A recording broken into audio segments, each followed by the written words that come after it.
ማየት በምችልበት ሰዓት በአይን የሚታዩ ነገሮችና ስዕሎች በጣም ይማርኩኝ ነበር ትለናለች የዛሬዋ ባለ ታሪካችን። ወደ ታሪኩ እንሄዳለን። ኮፒ ሊንክ ሼር እያደረጋችሁ አበረታቱኝ። ወደ ታሪኩ። በፎቶ ላይ የምታዩኝ ነጅቢያ ዘይኑ እባላለሁ። ተወልጄ ያደግኩት በአዲስ አበባ ኮልፌ አካባቢ ነው። እኔ ለቤተሰቤ የመጀመሪያ ልጅ ነኝ። ብዙ ኃላፊነቶችም ነበሩብኝ። ታናናሽ ወንድሞች እህቶች አሉኝ። በጣም ተጫዋች፣ ሳቂታ፣ ከሰው ጋር ተግባቢ ነኝ። የመጀመሪያ ደረጃ ትምህርቴን በአበቦች ፍሬ ተምሬያለሁ። እውነት ለመናገር ከትምህርት ይልቅ ጨዋታ ምናምን የሚስበኝ አይነት ሰው ነኝ። ነገር ግን ብዙ ሰዓቴን የማሳልፈው ስዕል ክበባት ውስጥ ምናምን ውዝዋዜ ምናምን አለ አይደል? በቃ እንደዛ አይነት ነገር ነበር ብቻ የሚስበኝ።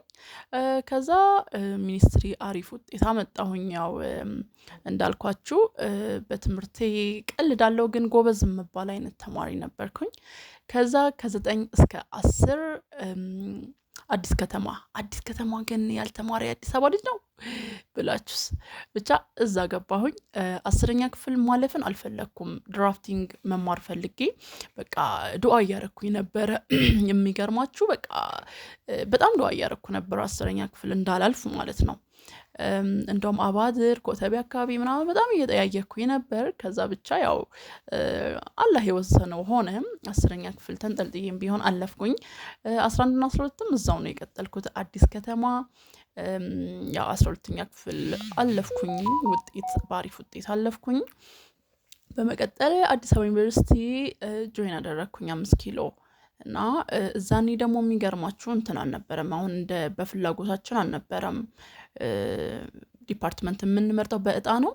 ከዛ መካኒካል ኢንጂነሪንግ ደረሰኝ። 6 ወር ከተማርን በኋላ ያው ዲፓርትመንት ተመረጠ። መካኒካል ኢንጂነሪንግ ገባሁኝ። ነገር ግን ይሄን ያክል ነበርኩኝና አቋርጬ ኮተም ገባሁኝ ማለት ነው። ኮተም መማር ጀመርኩኝ በኤክስቴንሽን። እውነት ለመናገር በጣም ይሄ ከልቤ መማር የጀመርኩትኝ እዛ ኮተም ነውና በጥሩ የሚባል እንቅስቃሴ ነበረኝ። ከሴቶችም ከፍተኛ ውጤት ነው ያመጣሁትኝ። በመቀጠል ያው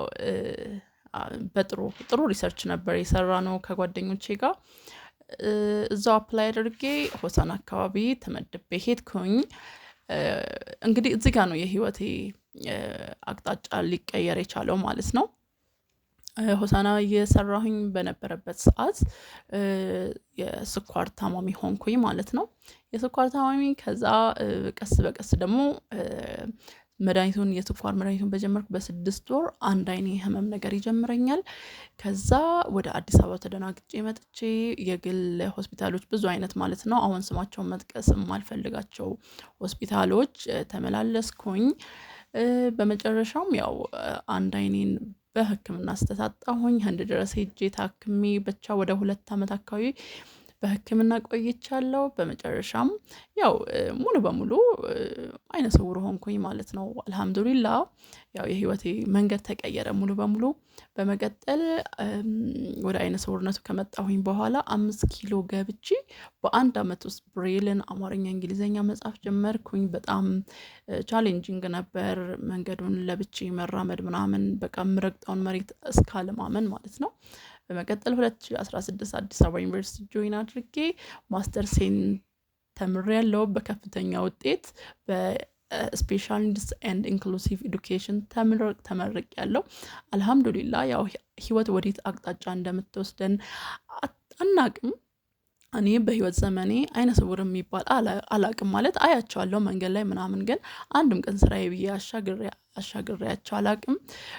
እንግዲህ በጣም ተጫዋቿ መሮጥ የምወደው ብዙ አይነት ስራ የሚስበኝ ነጅቢያ ዛሬ አይነ ስውር ሆኜ እንግዲህ የአይነ ስውርነትን ህይወት እየተለማመድኩት ነው ማለት ነው። ስላዳመጣችሁኝ በጣም አመሰግናለሁ ትለናለች የነጅቢያ። እንግዲህ ተመሳሳይ ታሪክ ያላችሁ አካል ጉዳተኛ አይነ ስውራን በኢንቦክስ ላኩልኝ።